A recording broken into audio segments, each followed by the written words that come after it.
Hello, everyone. Welcome to the Hormone Helper podcast. I'm Coach Andrew, your hormone helper from Fit for All Fitness. I personally coach over 1,600 men and women to help better understand their hormones so they can lose weight and get their metabolism back on track. With this podcast, you're going to hear from me and my special guests about everything from metabolism to thyroid to weight loss. And we even talk a little bit of sexy time as we chat to spread more knowledge thick like butter on your hormones. If you're ready to learn, I'm ready to share, so let's do this. Hello, everyone. Coach Andrew here, and welcome back to another episode of the Hormone Helper podcast. And this episode is going to be absolutely fantastic. Oh, almost just dropped this because I have recently come back from Comic-Con. So I am a geek. For those of you who do not know, the geek flag runs high with me. Geek flag runs high. I don't know. That's what we'll call it.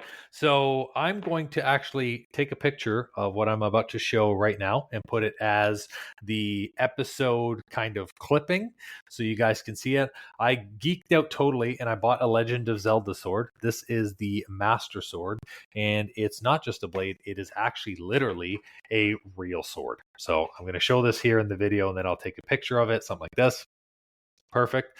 And then I will upload it so you guys can see. And I absolutely love Comic-Con. I love the opportunity to go out and showcase who you are, whether it's letting your freak flag fly, as they say it, or really just doing things maybe out of your comfort zone. I think being able to show up as your true, authentic self is always something that you want to do every single day. However, what really inspired me to do this episode was because there were a lot of times, even during Comic-Con, where I saw fear get in the way of somebody having a good time, where I saw a lot of people uncertain, a lot of people kind of nervous to be there, not really wanting to showcase that they were a geek or a nerd.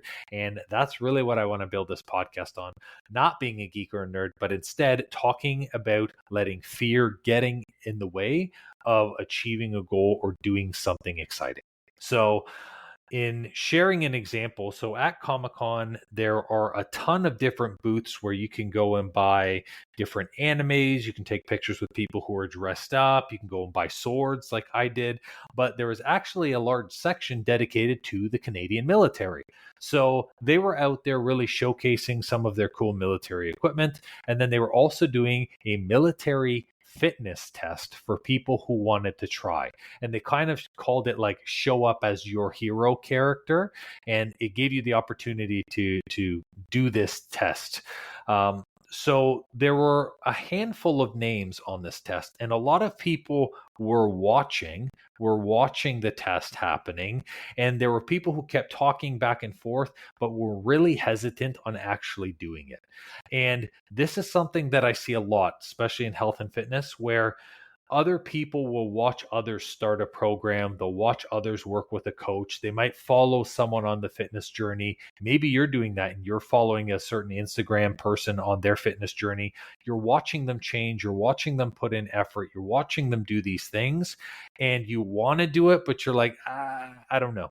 I feel a little scared. I'm a little nervous to do this. So naturally, I saw this event, and just like you guys who might feel a little bit nervous, I felt nervous as well. I didn't know how I was going to perform in front of people. I didn't even know what this military test was going to be. All I saw was a couple lines on a board, something about you got to lift a heavy weight. I think it was like 40 or 45 pounds. And that was it. So I walked up, I asked the guy, hey, what is this? And he's like, it's very, very simple. You're going to take this 45-pound sandbag. You're going to lift it up to shoulder height where that line is on the wall. And then you're going to lift between bag and bag. And you're just going to do a total of 15 lifts on each side for 30. And the idea is to get faster than essentially the record time that was on there. So there was a record time of 38 seconds. I had not seen this person do the record time of 38 seconds. So naturally, I was like, well, I want to perform the best that I can do. I want to show up and I want to give my all. I never done this before. I'm only going to get one opportunity to do this. So I got a lot of feelings of anxiety and nervousness within me. First was because I didn't want to fail or look stupid, especially the fact that I'm in the health and fitness industry. That comes up for me surprisingly all the time. Is people look at me, they think, oh, wow, you're in really great shape. You should be able to perform really well. So I didn't want to miss the mark by some large amount, or I didn't want to fail terribly and then feel bad about myself. The second thing that came up for me was my uncertainty at never doing it before. I was like, maybe I should have someone else do it first. So then that way I can like learn from them and possibly perform a little bit better. My brother happened to be with me at the event, and he was like, "You want to do it?" And I was like, "You know what? Let's do it. Let's just both sign up. We're filling out the names." Okay. He's like, "You know what? I'm going to go first," because he has the same headspace that I have. I always do like a 5-second countdown where it's like 5, 4, 3, 2, 1, do it. He was like, if I had waited for you, I never would have done it probably, or I would have hesitated.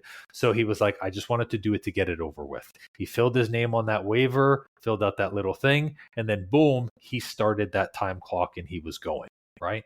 So in seeing him, immediately I fill out my name on the sheet, because once I sign and once that signature's there, I'm in it. Even if I hesitate, even if I feel like I can't do it, I'm in it. Watched him do it. He did absolutely fantastic. And then I went over there and I just literally gave it my all. I didn't know what I was doing. I didn't know what to expect. My hamstrings started to tighten up huge because I was just trying to jump from side to side just to beat the time. And you know what? I didn't get 38 seconds. I got 51 seconds. But then in speaking to the guy, the time limit for it is actually 3 minutes, and 38 seconds is actually incredibly fast. They say if you average anywhere from 1:30 to 1:15, you're standard. So I surprised myself by doing better, by not setting this expectation. Although this 38 seconds, whoever the mystery person set this, was the goal, I said to myself, I'm not going to let someone else's success, the definition of their goals, the definition of someone else's dreams, be my goal, my definition of success, and my dream, because we're not the same people. So, in focusing on myself, in just jumping in, diving into it head first, figuring it out along the way, both me and my brother, we high-fived each other afterwards. It was awesome. People cheered us on. And then one of our other friends was also like, you know what? Screw it. You guys have inspired me to then take it and do this as well too. And you know what? He did fantastic.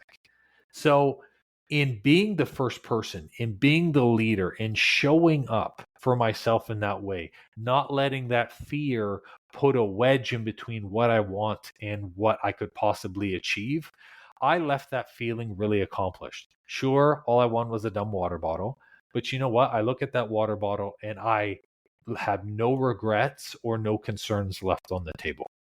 And this is what was so funny, was in watching these people hesitate, not want to do it, say, oh, it's not for me, I could see the look of disappointment afterwards. I can see the look of, I was too scared to do it in that time and I should have done it later. And that's the interesting part is like every single time you allow anxiety to prevent you from doing something, or you allow fear to get in the way of what you want to achieve, you're going to be left with regret. Regret is the feeling that you feel when you do not overcome the fear to hit the obstacle for your goal. And I see this so many times with the people that I'm working with. They set a goal. They're like, I'm trying to lose 10 pounds. And then they're 2 weeks in, they haven't lost any weight. Maybe they're still trying to figure out their food. They start to get afraid because they're like, maybe I'm going to fail. I told people I was going to do this. I'm starting to hesitate a lot. So then they sabotage and then they just drop off the program, or they stop focusing on themselves. It's really common. What happened was they allowed their fear to grow so much that it put a very large wedge between what they wanted and where they were at that moment. And that wedge, you can also feel it for other people. So like, for example, you come across someone who's like a superstar, they're really successful, they're really dedicated, and you're like, oh, I just have a little bit of success down here. You might feel like they're so far away from you that you would almost hesitate or be scared to talk to them. But the reality is that that gap is just a fear gap. And here's why I want to talk about this on this episode today. There is a difference between failing and feeling like a failure. Failing, I fail all the time. I probably fail the most out of everybody because I'm just dense. I'm just dense. Every single day, I may not know how to do something, but I just try. I figure it out along the way. I fail repeatedly. Failing is where adaptation comes from. Failing is where growth and development comes from. Now, the other side of this is you never want to feel like a failure. Feeling like a failure is when you now embody that failure and you say, I will never accomplish anything because I failed one time. Many of you out there feel like a failure instead of fail regularly. Every single time I fail regularly, I feel good about it. That's one less thing that I know doesn't work anymore. That's one more thing that I've tried that I can take off of my plate. I learned through this failure or through failing that I can do this specific thing instead of that other thing. And in doing that, it brings me closer to my goals. A lot of the what I would label success in my life came from trying shit that didn't work and fine tuning it. And it's the same thing that I actually do with people with their food. And I know that's crazy, right? Oh man, you mean you don't get the food right the first time? No. 9 times out of 10, we're making adjustments. And that's the whole thing. Obviously, in doing this for a really long time, I'm pretty on point, but everyone's bodies are different. Maybe sometimes there's still a little bit of hunger. Okay, we've got to tweak this. Maybe a craving appears. All right, how do we deal with the craving? Maybe digestion is someone's struggle. How do we do that and still get all the food in? You're not going to get it 100% right the first time all the time. And this is actually what things like software developers, they rely on repeated failures to improve their products. Like Apple, like version 1, Apple 1, or the iPad 1, iPad 2, iPad Pro, iPad 3, iPad 4. They continue to build on what worked and they continue to destroy and remove what didn't work from their life.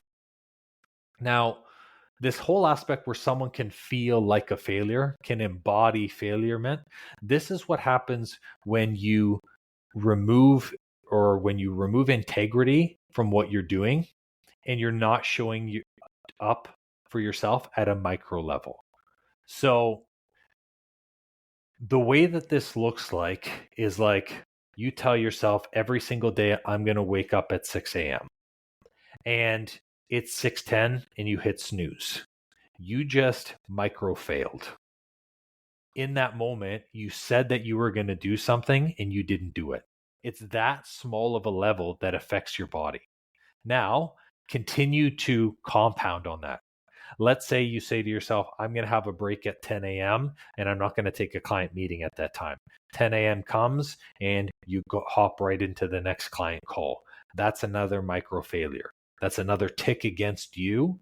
And you can continue to build that throughout the day.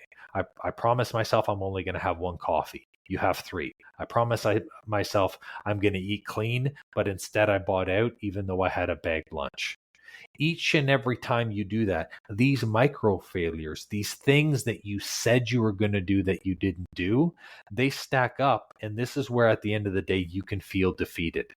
I feel really defeated because I did not keep my own promises to myself. At a fundamental level, that is what failure is. Failure is not you do something and it doesn't work. That's not failure. That's just failing. Failure is you choose not to do something for yourself. You choose to lie to yourself. You choose not to be consistent. And then you feel guilt and resentment about that. And this is where we have to work on the headspace piece of our health and our fitness goals. So many times people just work on the food, they're working on the exercise, they're working on their hormones. All of that's important. But you also need to then work on the headspace piece. How are you feeling when you're doing your exercise? Are you excited about it? Are you looking forward to it? Did you work out at the time you said you were going to work out? Did you get in the activity that you said you were going to do? Did you eat the meals that you prepped? Because all of that is a large part of integrity, which takes away and destroys the feeling of failure.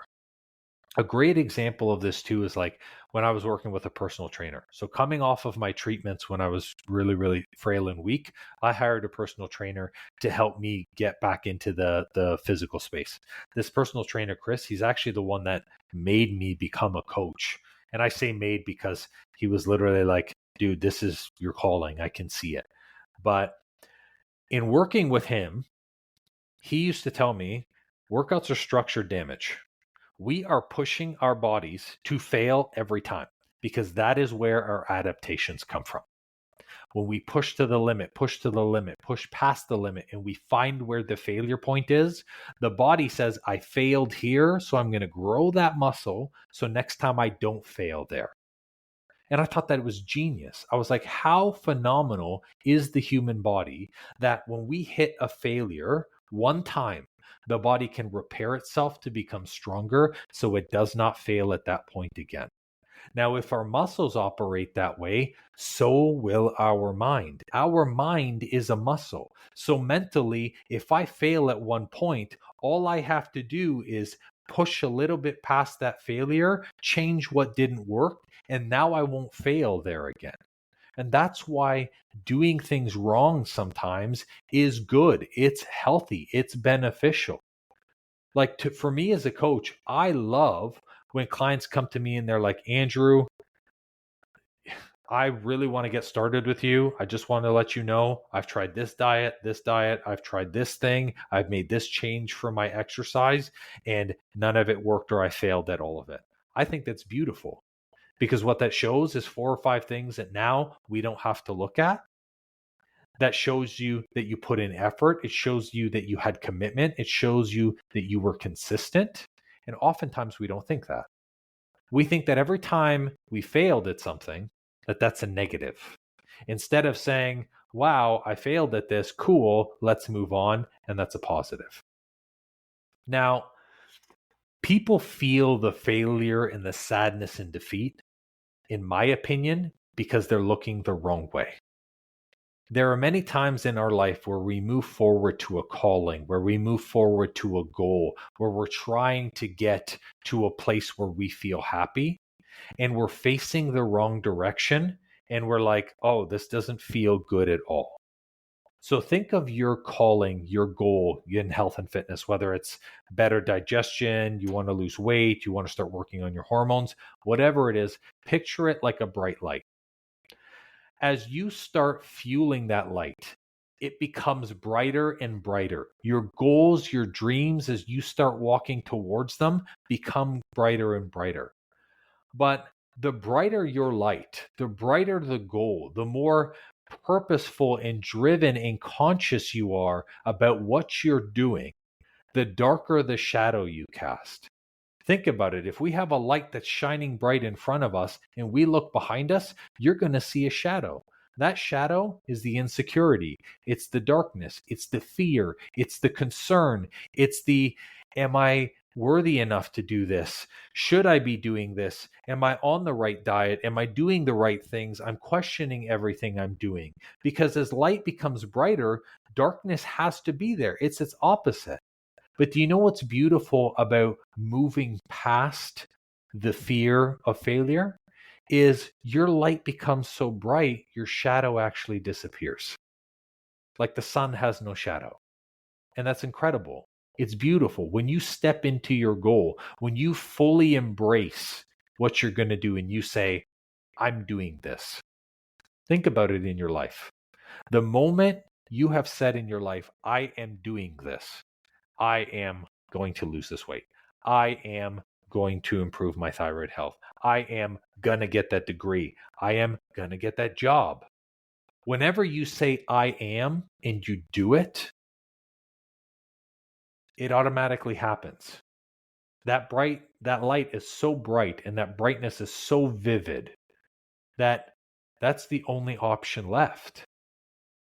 So if you're in this place where you're feeling anxiousness, where fear is always coming up, where you're always feeling like life is happening to you and you're hesitating on stuff, what I encourage you to do is stop staring at your shadow and look the other way. Because if the light is behind us, all we're going to see in front of us is darkness. All we're going to see in front of us is our insecurities, is our failures, is our inabilities to exercise, to try by ourselves, to fail. Turn around. And it's so crazy when you think about it that way, that you literally just need to turn your mental headspace into a different direction. And there's great and easy ways to do that. Put yourself in a different atmosphere and environment. If you're always cooped up in your office, go take your laptop, go work at a coffee shop. Cool. Change of environment. If you never go to the outdoors, go for a walk in the woods. Go to your nearest conservation park. Change where you are because it's a new place, which means new headspace.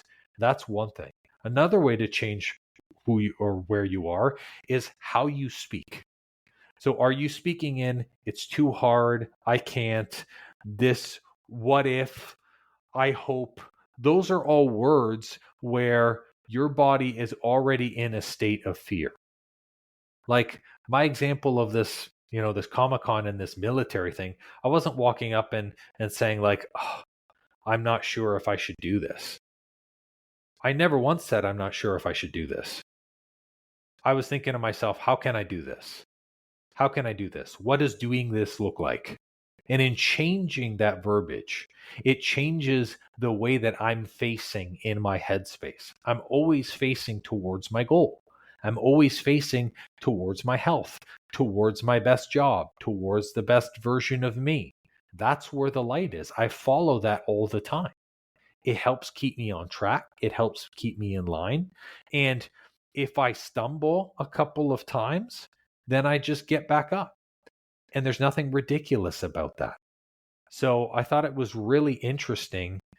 And another thing from the Comic-Con as well, too, is like so many people showed up there to be nerds, to celebrate the games, to celebrate Dungeons and Dragons and Legend of Zelda and all of these amazing and beautiful things. And yet they like hid everything that they bought in packages, or the people who were dressed up in the train would wear overcoats or would wear things so people didn't see their costumes. It's like you can't half commit to who you are. You have to 100% commit to who you are. Like I took a sword on the GO train and people are like, is that a sword? Yes, that's a sword. That is correct. You were right. And you know what? Next year, I'm going to dress up. I'm literally going to hop on the train, dress up. I'm going to show up as 100% someone who's authentically me because I don't want to live my life with regrets. I don't want to leave the next Comic-Con and say, oh man, I really wish that I dressed up. Or, oh man, I really wish that I picked up or purchased that thing. And it's the same thing like in life. Everything that I do to better myself, I don't have any regrets for. I've always hired coaches when I've made that decision and chosen because that's investing in me. I never regret investing in me. I always am so excited when I'm starting to work with other people or do collaborative events, even if it's things I've never done before. Like example, I have a live event, my very first live event that's coming up September 30th, literally in almost, I think it's 31 days. It's going to come up. It's so exciting for me. And sure, I could fail at it. I don't know what it looks like. Sure, I know the information, but I've never done a live event before. But my excitement for it and my 100% commitment to doing a live event, I know that it will be successful because I'm 100% in. And that's what I want you to get from this podcast today. If you're half in and you're half out with your health goals, with your dreams, with your vision, then you're only going to get half the results and you're going to be frustrated. Frustration, anxiety, depression, sadness with things that you want to do but haven't done them, that leads to regret and resentment. Regret and resentment are the things that register the lowest on an emotional level. You never ever want to feel those things. So here's what I'm giving you permission to do today, literally on this podcast. Let whatever the definition of your freak flag fly, whatever that is. If you're like, hey, that's it, I'm committing to my health goals, I'm going to work with a coach. Amazing. Go do it.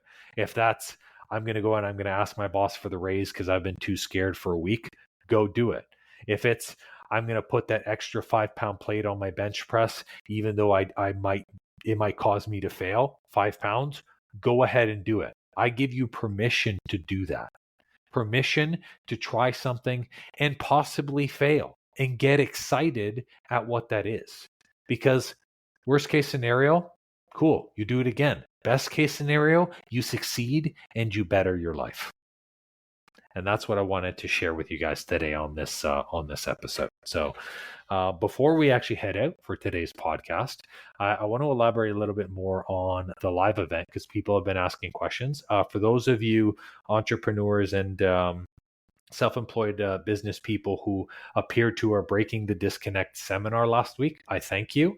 Now that I have more details on the live event, I'm going to share them. So essentially September 30th, we are going to be doing a live event in Canada at White Oaks in Niagara Falls. So White Oaks is a resort and spa, which is great. It's going to be an all-day event. I've also partnered up with a leadership coach for that. So he's a Tony Robbins leadership coach. Phenomenal. So excited. His name is Morgan. And Morgan's going to be going through headspace, visionary, setting goals, identifying where your stopping points are in your mental headspace and creating your high performance mindset, which is perfect. Love it. And then I'm going to be working on showing you how to tweak your body so you can improve high performance hormones, how you can get more mental clarity, how you can get the best physical personal self you can, going through what hormones are active in your body right now so you can tackle that, and showing you how to eat right for your body type. So it's literally going to be 8 hours. There's a full intensive day. Food's going to be supplied. We're doing a lot of different things on that day. I don't want to spoil too much, but it is September 30th. Right now, the first 10 people who apply for it actually get an early bird discount. So the offer is for $6.99. I'm going to drop the live event details in the show notes. If you've got questions on it too, you can always message me via email. This event is geared for entrepreneurs or self-employed people because I really do believe that headspace and rechanging your mindset and altering into a high performance state is really important. But I am freaking fired up for it. I love the fact that I get to do this event with Morgan. I love the fact that it's going to be really intimate and we're going to probably cap it at 20, maybe 30 people tops. So we're just going to get fired up. We're going to drill right down into everyone's core beliefs and their views, and then take you to the next level. This is really about up leveling. It's about not letting fear stand in the way of your goals or your dreams. So if you're excited, cool, message me. We can get you set up for it. And you know, if you're listening to this around the September 2023, then you know it's running live. But if you're watching the old recording for this, then September 30th, 2023 is already passed. Have no fear, because we are actually going to be having a film crew. We're going to record the entire thing. So there is going to be 8 hours worth of training on this as well. But you're going to get the best of this if you show up live. So please show up live. I'm a live guy. As much as I'm a virtual coach, I want to work with people in a live setting because I believe the human connection is so important, and it's really what broke me out of my headspace. So just wanted to share that with you guys. And that is all for this episode.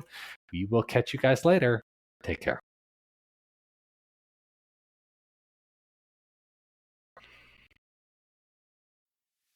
Well, it seems I'm all out of info juice for today. That's all for this episode, and thank you so much for listening.